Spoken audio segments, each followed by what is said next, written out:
Hello everyone, welcome back to Thakur academy channel. तो आज हम आपके सामने एक नया टॉपिक लेकर आए हुए हैं जिसका नाम है इलेक्ट्रोलाइटिक रिफाइनिंग। इस टॉपिक को आप लोग क्लास 10th में चैप्टर नंबर 3 केमिस्ट्री का आता है उसमें पढ़ते हैं। आखिरकार इस टॉपिक को इतनी इंपॉर्टेंस क्यों दी जाती है और ये टॉपिक जो हमारे पास है बार बार हर साल मैक्सिमम रिपीट होकर बोर्ड के पेपर में क्यों पूछा जाता है। आज हम इस टॉपिक से पूरे का पूरा पर्दा जो है उसको साफ कर देंगे। इस तरीके से साफ करेंगे कि इसके बाद आपको सिर्फ एक कहानी याद रखनी पड़ेगी, उसके अलावा आपको कुछ याद रखने की जरूरत नहीं पड़ेगी, क्योंकि कहानी अगर आपको आती होगी तो मेरे हिसाब से ये टॉपिक जो ऑलरेडी आपके मन में बैठ चुका होगा, दिमाग में पूरी तरह से सेटल हो चुका होगा। टाइम वेस्ट नहीं करेंगे, इस टॉपिक की तरफ बढ़ते हैं। उसके बाद देखते हैं कि आपको क्या ये समझ में आया या नहीं। Electrolytic refining. इलेक्ट्रोलिटिक रिफाइनिंग में जो वर्ड इलेक्ट्रो है इसका अपने आप में ही मतलब इलेक्ट्रिसिटी होता है, और वहीं पर जो लिटिक है इसका मतलब लाइसिस। लाइसिस का मतलब होता है ब्रेकडाउन, मतलब कि बिजली के झटके देकर किसी चीज को तोड़ेंगे। बिजली का झटका देकर किसी चीज को तोड़, कहते हैं अगर किसी चीज को आप लाइट से ना तोड़ सके, हीट से ना तोड़ सके, तो एंड में आपको क्या करना है, बिजली के झटके दीजिए, टूट जाती है। तो ये जो हमारे पास रिफाइनिंग मतलब हमने कोई मेटल है उसको धोना है, मैं इसको एक्सप्लेन करूंगा आपको। लेकिन पहले हम इलेक्ट्रोलिटिक का मतलब समझ लेते हैं। इलेक्ट्रोलिटिक में इलेक्ट्रो का मतलब होता है इलेक्ट्रिसिटी और लिटिक मतलब लाइसिस, बोले तो ब्रेकडाउन। बिजली के झटके देकर किसी चीज को तोड़ेंगे, तोड़ने के बाद हम लोग उसे धोएंगे। धोने का मतलब हम उसको फिर से रिफाइन करेंगे, बोलते फिर से उसको साफ करेंगे। साफ करने का पूरी प्रोसेस का नाम हो जाएगा इलेक्ट्रोलिटिक रिफाइनिंग। अब हमें यह पता है कि हम लोगों ने मेटल्स को एक्सट्रैक्ट किया, बॉटम वालों को भी एक्सट्रैक्ट किया, मिडिल वालों को भी किया और टॉप वाले मेटल्स को भी हम एक्सट्रैक्ट करते हैं, लेकिन इनमें कुछ ना कुछ इंप्योरिटीज अभी भी प्रेजेंट है। अब उन इंप्योरिटीज को हमें साफ करना है, मतलब कि अब हमें जो मेटल है उसे हमें प्योर मेटल की फॉर्म में लेकर आना है। कैसे लाएंगे, बहुत ही आसान सा टॉपिक है, गौर से सुनिएगा। एक कहानी बनाई जाएगी आपके सामने, लेकिन फिलहाल मैं बेसिक टर्म्स आपके सामने एक्सप्लेन कर देता हूं। ये जो स्ट्रक्चर है इसको एक्सप्लेन कर देते हैं। इलेक्ट्रोलिटिक रिफाइनिंग के लिए आपको पहले एक बिकर चाहिए। उस बिकर के अंदर आपको एक सॉल्यूशन लाना, मैं बताऊंगा कि कौन सा सॉल्यूशन जो आपको लेना है। उस बिकर के अंदर आपको दो रॉड जो वो डिप करनी है। एक रॉड जो वो एनोड की होगी, तो एक रॉड आपके पास है कैथोड की होगी। और मुझे पता हुआ है कि आप लोगों को ये पता होगी एनोड के ऊपर पॉजिटिव चार्ज होता है और वहीं पर कैथोड के ऊपर नेगेटिव चार्ज होता है। हमें इन दोनों इलेक्ट्रोड्स के बारे में पूरी नॉलेज होती है। वहीं पर मैंने इन दोनों इलेक्ट्रोड्स को जो एक स्विच के थ्रू कनेक्ट कर दिया, हमारे पास स्विच के लिए किसी बैटरी के थ्रू मैंने इन दोनों को एक दूसरे के साथ कनेक्ट कर दिया। तो पॉजिटिव और नेगेटिव जो है वो एक दूसरे के साथ कनेक्ट हमने कर दिए हैं। बिकर के अंदर मैंने एक सॉल्यूशन डाला हुआ, उसमें हमने दो रोड को डिप करा, दोनों रोड को आपस में कनेक्ट कर दिया। इतना हमारा स्ट्रक्चर जो है वो ऑलरेडी कंप्लीट हो चुका है। अब यहां से सबसे पहली मेन कंडीशन आएगी कि जिस मेटल को आप साफ करना चाहते हैं, जो मेटल गंदा पड़ा हुआ है जिसको आप साफ करना चाहते हैं, उसको आपको हमेशा ही एनोड के ऊपर ही लगाना है। मतलब उस मेटल को उठाना है, उस मेटल की जो स्ट्रिप है उसको उठाकर किसके ऊपर लगाना है आप लोगों को, इम्प्योर मेटल को किसके ऊपर लगाना है आप लोगों को, एनोड के ऊपर। ये एक नंबर का जो क्वेश्चन है आपके पास वो पूछा जाता है कि जो इम्प्योर मेटल होता है हमारे पास वो कौन से इलेक्ट्रोड के ऊपर जो है उसको लगाया जाता है। उसको लगाया जाता है एनोड के ऊपर, क्योंकि जब भी आप इलेक्ट्रोलिटिक रिफाइनिंग की बात करेंगे तो इम्प्योर मेटल एनोड के ऊपर ही लगाया जाएगा।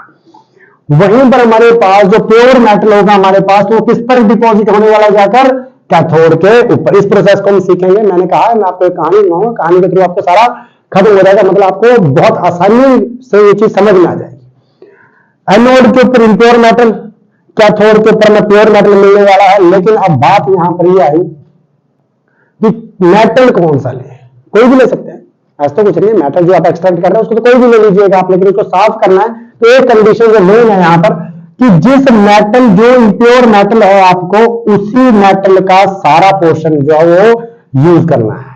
समझिएगा, अगर आपको कॉपर मेटल को एक्सट्रैक्ट करना है या साफ करना है तो आपको इम्प्योर फॉर्म में भी कॉपर ही चाहिए। उसकी प्योर फॉर्म की एक स्ट्रिप जो आप मार्केट से खरीद कर लाएंगे, जो कैथोड के ऊपर आपको लगानी है, वो भी आपको कॉपर की लेनी पड़ेगी। तो देखिएगा एनोड पर भी कॉपर है, कैथोड पर भी कॉपर है। इनफैक्ट जिस सॉल्यूशन के अंदर आपने इलेक्ट्रोड्स को डिप करना है वो भी सेम ही मेटल का सॉल्यूशन होना चाहिए। जैसे मैंने लिखा है कॉपर सल्फेट, तो तीनों तरफ हमारा कॉपर कॉपर कॉपर हो रखी है। इम्प्योर मेटल कॉपर, प्योर भी कॉपर ही बनेगा, लेकिन जिस सॉल्यूशन के थ्रू हमने उस कॉपर को प्योरीफाई करना है वो सॉल्यूशन हमारे पास है कॉपर का ही होगा। तो ये सबसे मेन कंडीशन। अगर आप जिंक का यूज करते तो इम्प्योर मेटल भी जिंक होता, प्योर स्टील पे भी जिंक की लगानी पड़ती है आप लोगों को, और जो सॉल्यूशन लेते हैं वो भी आपको जिंक का ही लेना पड़ता है, जैसे जिंक सल्फेट का सॉल्यूशन आप लोग यूज कर सकते हैं। ये सबसे मेन कंडीशन है। अब गौर से सुनिएगा, मैं आपको एक कहानी सुनाऊंगा, कहानी के थ्रू मुझे पता है आप लोगों को ये चीज जो है ऑटोमेटिकली क्लियर हो जाएगी। बड़े गौर से सुनिएगा, ठीक है। बोल रहा है कि एनोड जो है हमारे पास, एनोड का ये अपना घर है, एनोड का ये अपना घर है, इसके ऊपर हमने इम्प्योर मेटल बोले, तो मान लीजिए हम कॉपर को प्योरीफाई करना चाहते हैं, कॉपर को धोना चाहते हैं, तो हमने वो जो मेटल है हमारे पास कॉपर, वो कॉपर मेटल की इम्प्योर फॉर्म हमने किसके ऊपर लगाई हुई है, एनोड के ऊपर लगाई हुई है। तो ये मेरे पास वो कॉपर जो हमारे पास उसकी इम्प्योर फॉर्म लगी हुई है, ठीक है जी। इतना पता लग गया कि जो एनोड है, एनोड के ऊपर इम्प्योर फॉर्म कॉपर की होगी, प्योर फॉर्म जो हमारे किसके ऊपर डिपॉजिट होने, कैथोड के ऊपर। तो इसके लिए हम लोग क्या करेंगे, मार्केट से एक छोटी सी पतली सी स्ट्रिप जो है वो कैथोड के ऊपर ऑलरेडी पहले ही चिपका देंगे, रिएक्शन स्टार्ट होने से पहले वो इसे चिपकाएंगे, ताकि हम एंड में इसका कंपैरिजन कर सकें कि जो कैथोड जो कॉपर हमारे पास यहाँ से इस इलेक्ट्रोड के ऊपर डिपॉजिट होगा क्या वो सेम है। हमें चेक करना कि क्या वो सेम कॉपर प्योर कॉपर बन रहा है कि नहीं बन रहा है। तो हमें इसके लिए थोड़ा सा काम क्या करना है कि मार्केट में जाइएगा, मार्केट से कॉपर की प्योर स्ट्रिप, बहुत ही पतली सी स्ट्रिप लेकर आपको कैथोड के ऊपर चिपकानी है, वही कंपैरिजन के लिए जिसको हम एंड में बात करेंगे। चलिए डन। एनोड के ऊपर मैंने कहा इम्प्योर कॉपर होगा, कैथोड के ऊपर हमारा प्योर कॉपर डिपॉजिट होगा, कैसे होगा उसको हम एक्सप्लेन करेंगे। उसके लिए मैं स्ट्रिप जो प्योर मेटल उसके ऊपर हमने एक डिपॉजिट ऑलरेडी करवा दिया, सॉल्यूशन हमने कॉपर सल्फेट ले लिया, डन। कहानी की शुरुआत करते हैं। मैंने कहा कि ये जो एनोड है ये एनोड का घर है ना, एनोड की इलेक्ट्रोड है तो ये एनोड का ही घर हुआ। इसके घर पर हमारे पास पति पत्नी रहते हैं, पति पत्नी समझिएगा, एक कॉपर है तो साथ में उसकी वाइफ भी रहेगी। ये मकान मालिक कौन है, एनोड। उसके घर में कौन रह रहा है, कॉपर और उसकी वाइफ, दोनों एक साथ जुड़े हुए हैं। और ये जो सॉल्यूशन है इसमें भी कॉपर का एक दोस्त रहता है। मान लीजिए ये चंडीगढ़ में कोई कॉपर रह रहा है और ये कहीं शिमला में कोई कॉपर रह रहा है, तो ये दोनों आपस में दोस्त है, कॉपर कॉपर दोस्त हुए। तो बोले अगर एक चंडीगढ़ में रह रहा है, एक फ्लैट में रह रहा है, तो दूसरा शिमला में कहीं मकान में रह रहा है, किसी ने कहीं किराए पर कमरा ले रखा है, तो एक उसका दोस्त कहां पर रह रहा है, शिमला में, ये उसका दोस्त है और ये उसकी वाइफ है। गौर से सुनिएगा, यहां पर एनोड के ऊपर कॉपर और उसकी वाइफ रह रही है, चंडीगढ़ में है, यहां पर कॉपर और उसकी वाइफ जो शिमला में बैठे हुए हैं। इतना समझ में आ जाएगा आप लोगों को। अब देखिएगा एनोड जो है, एनोड की नजर बड़ी बेकार है, बेकार समझ रहा, बहुत ही खराब नजर से जो एनोड है हमारे पास वो इसकी वाइफ को देखता है। भाई एनोड जो है वो बहुत ही खराब नजर के साथ किसकी वाइफ को देखता है, कॉपर की वाइफ को देखता है, जिसकी वजह से हमारे पास कॉपर को शक हो जाता है कि इन दोनों का कुछ हो रहा है, तो कॉपर और उसकी वाइफ की आपस में लड़ाई हो जाती है। समझिएगा बात को। मैंने कहा कि एनोड बहुत ही खराब है, खराब आदमी है, वो कॉपर की वाइफ के ऊपर नजर टिकाकर बैठा, भाई कॉपर की वाइफ के ऊपर नजर टिकाकर बैठा, जिसकी वजह से कॉपर को शक हुआ कि कुछ तो इनके बीच में पकड़ा है, तो हमारे पास क्या होगा, कॉपर और वाइफ की लड़ाई हो जाएगी। वहां से वाइफ जो है हमारे पास वो अपने मायके वापस चली जाएगी, यहां पर वाइफ पहुंच जाएगी हमारे पास, वाइफ को यहां लिख देते हैं, जब मैं रिएक्शन शुरू करूंगा तब आप समझ जाएंगे। वाइफ यहां से नाराज होकर चली जाएगी, यहां बेचारा पीछे कॉपर रह जाएगा, तो एनोड को देखने के लिए अब उसकी वाइफ मिलेगी नहीं, तो एनोड कॉपर को बोलेगा तू भी निकल मेरे मकान से भाई, मेरे को तू यहां नहीं चाहिए। वहां से क्या होगा, हमारे पास की जो कॉपर हमारे पास है वो बेघर हो जाएगा, बेघर हो जाएगा तो कॉपर जगह ढूंढेगा कि कहां जाऊं। तो सबसे पहले कहते हैं जब इंसान बेघर होता है तो अपने दोस्त का घर का कुंडा खड़काता है। तो यहां से अब ये किसके घर का कुंडा खड़काएगा, अपने दोस्त के घर का कुंडा खड़काएगा। यहां पर 2-4 दिन रहेगा वो, लेकिन फिर इसकी जो घरवाली होगी, जो शिमला में बैठे दोनों कपल्स हैं, इसकी घरवाली बोलेगी भाई अपने दोस्त को निकाल दो, मैं इसको ज्यादा दिन यहां पर रहने नहीं दूंगी, क्योंकि मेरे घर में राशन कम है, मेरे घर में राशन कम है। तो ये घर वाली भी इसको कहेगी, अपने पतिदेव को कहेगी कि अपने दोस्त को यहां से निकाल दो, मैं इतना अफोर्ड नहीं कर सकते, 1 दिन हुआ, 2 दिन हुआ, 3 हुआ, डेली हम इसको खाना नहीं खिला सकते भाई। तो अब यहां से फिर कॉपर फिर से बेघर हुआ, तो वो ढूंढेगा, भटकता भटकता वापिस अपनी वाइफ को ढूंढेगा कि यार जो भी था रहना अपनी वाइफ के साथ है, खाना तो पकाकर भैया वही देने वाली है। है, उसके साथ रहूंगा तभी स्टेबल रह सकता हूं, अदरवाइज मैं स्टेबल नहीं रह सकता। तो यहां से उसको अपनी वाइफ पता है कि यहां पर है, तो यहां से वो अपनी वाइफ को मनाने के लिए जाएगा और सारी उम्र अब नई जगह मर जाकर सेटल हो जाएगा, जहां पर उसमें एक प्योरिटी आ जाएगी, एक वो अच्छा कॉपर जो हमारे पास वो बन जाएगा और वो साफ हो चुका होगा। आई होप आपको कहानी समझ में आ चुकी है। अब हम इसको करते हैं आपके 10th के बोर्ड के अकॉर्डिंग करते हैं। देखिएगा मैंने कहा था एनोड कैथोड, एनोड के ऊपर इम्प्योर मेटल, कैथोड के ऊपर प्योर मेटल और कॉपर का उसी मेटल का हमने नीचे सॉल्यूशन ले रखा है हमारे पास। हमने क्या करा, हमने स्विच ऑन कर दिया। स्विच ऑन करते ही हमारे पास क्या होगा, एनोड के ऊपर एक रिएक्शन चलेगी जिसको हम बोलते हैं ऑक्सीडेशन। एनोड के ऊपर क्या चलेगी, ऑक्सीडेशन रिएक्शन चलेगी। और ऑक्सीडेशन आपको पता क्या होता है, लॉस ऑफ इलेक्ट्रॉन। मतलब ऑक्सीडेशन एक ऐसी रिएक्शन होती है जहां पर इलेक्ट्रॉन लूज होते हैं। इलेक्ट्रॉन जब लूज होंगे तो इसके ऊपर कॉपर था, मतलब कॉपर और उसकी वाइफ, वाइफ उसके इलेक्ट्रॉन हो गए और कॉपर जो हमारे पास हस्बैंड। अब जैसे ही ऑक्सीडेशन चली, एनोड के ऊपर ऑक्सीडेशन चली, इलेक्ट्रॉन लूज हो गए, लड़ाई हो चुकी है। मतलब जैसे ही इसने इसको देख रहा होगा, जो भी इनकी कहानी थी, दोनों में लड़ाई हो जाएगी। यहां से इन दोनों में लड़ाई हो, क्योंकि एनोड के ऊपर क्या चल रही है, ऑक्सीडेशन। एनोड की गंदी नजर पड़ चुकी है, पड़ चुके तो वाइफ यहां से छोड़कर इसको निकल जाएगी और कहां पर चली जाएगी, कैथोड के ऊपर। क्योंकि यहां से जैसे ही लड़ाई होगी तो ये वाइफ का इलेक्ट्रॉन है, तो ये दो इलेक्ट्रॉन यहां से कहां चले जाएंगे, कैथोड की तरफ चले जाएंगे। कैथोड के ऊपर क्या होता है, गेन ऑफ इलेक्ट्रॉन, जिसको आप बोलते हैं रिडक्शन। मतलब यहां से वाइफ जो उसको उसका मायका अपना लेगा, कैथोड उसका मायका है, वो उसे अपना लेगा। यहाँ पर मायका कह लेगा, तो नई जगह जहां पर जॉब करने जाएगी, कहीं पर स्टेबल होने के लिए जाएगी, वो वहां पर उसको अपना लेगा।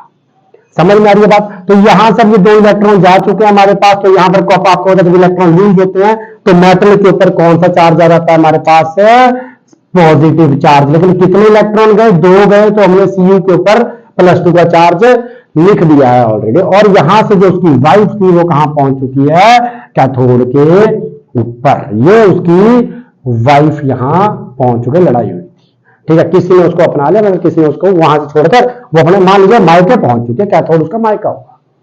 अब यहां पर गौर से देखो तो एनोड जो हमारे पास, अब उसको तो उसकी वाइफ को देखने के चक्कर में उसको मकान में रखा रहता उसने अपने यहाँ।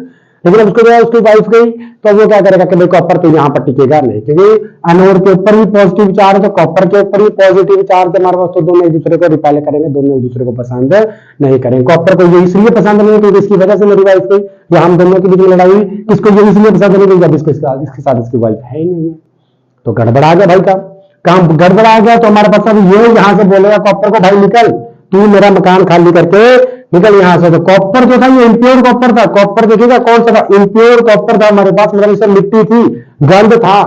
लेकिन जैसे ही यहां से इसने इसको कहा कि भाई निकल यहां से, तो ये बेघर हो गया। बेघर तो अपने आप हुआ ना, लेकिन जो उसके मन का गंध था वो सारा सारा वो उसके ऊपर ही छोड़ जाएगा, जिसकी वजह से उसने अपनी वाइफ के साथ लड़ाई करी है। वो उस सारे गंध को कहां छोड़ जाएगा, एनोड के ऊपर ही छोड़ जाएगा। और यहां से फिर वो अपने किसी मित्र के पास जाएगा, वो शिमला में बैठा हुआ है अपनी वाइफ के साथ, बोलते वो उस सॉल्यूशन में जाकर छलांग लगा देगा, क्योंकि उसको पता है वहां उसका दोस्त रहता है, वो उसे 2-4 दिन अपने पास रख लेगा।